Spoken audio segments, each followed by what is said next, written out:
This summer, I went to Colorado to visit Dinosaur National Monument, where my husband is working as a park ranger for the summer. Dinosaur is known for its quarry beds, where dinosaur bones are trapped in a tar pit for all of time, but that's not why I went. This summer, I went to see the rest of Dinosaur National Monument, to see the landscape and to do some hikes with my husband. And I had a wonderful time. Dinosaur is so beautiful in the way that Colorado is beautiful. I grew up in Colorado and I love the plains and the shrubs. I love the big endless landscapes and the huge skies. The trip wasn't all easy. I was kind of sick before going, and then I got altitude sickness while I was there. I've been adjusting to living at sea level for so long. Going up to over 7,000 feet was a bit of a challenge, but the sights were certainly worth it.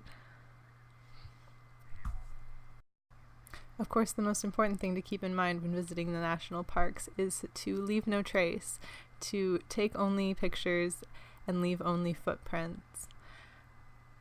Oh, down here you can see the confluence where the Green River and the Yampa River meet.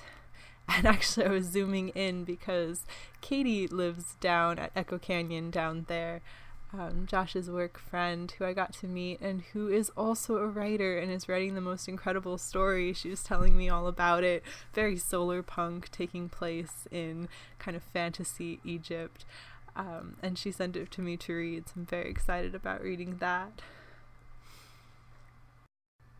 This hike was out to Harper's Corner, and this is the day I got altitude sickness, so I wasn't doing so great. My husband was nice enough to take this footage when we reached the point so I could sit down. But you could see a storm moving in on the horizon, that column of rain falling, and you can see the rivers snaking around us.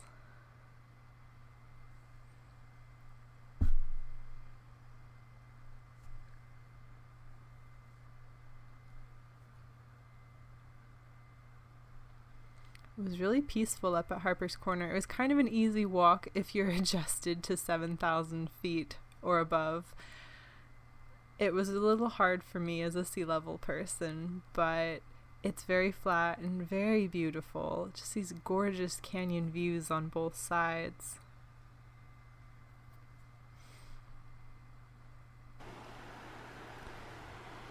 And when I was feeling a little bit better, another day we went down to Jones Hole Creek, which leads out to the Green River. This was the most incredible hike I've taken. It was so lush and so beautiful the entire way. I believe round trip, because you had to walk out and then back, it was about 9 miles, almost 10 because we added an extra mile on. But wow. I'm a sucker for walking next to the river in the lush green, and even though I got absolutely eaten alive by mosquitoes that day, so much so that my legs looked like I had chicken pox, I had such a great time. One of the other things that Dinosaur is really well known for is the petroglyphs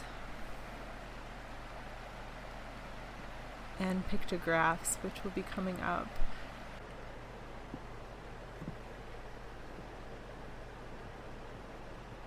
This is one of the hikes, so you can hike down to see some of the better intact pictures that have been left behind on the walls. There's a very distinct style that Dinosaur is known for, so I was able to capture some of those along our hike.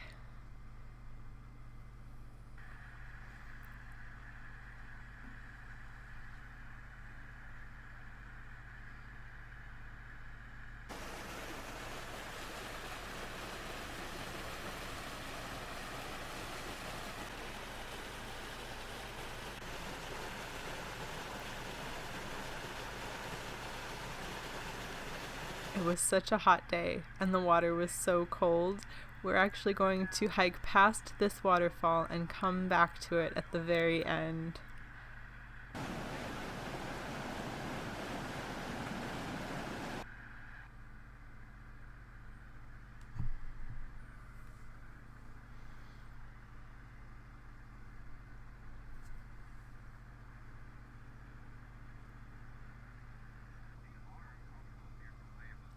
And here we made it out to the Green River.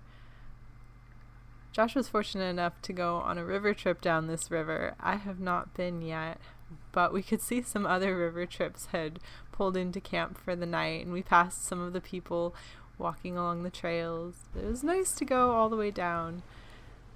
And on the way back, we saw a little herd of sheep, and the camera does not do justice how fast they ran past us.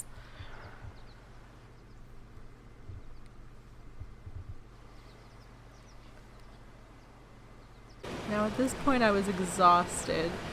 It was such a hot day. Came back and I dunked in the waterfall. It was so cold and I was so proud of myself that I did it. It was just a really great trip overall. If you get the chance to visit Dinosaur, I definitely recommend you go to Jones Hole because it was the best hike.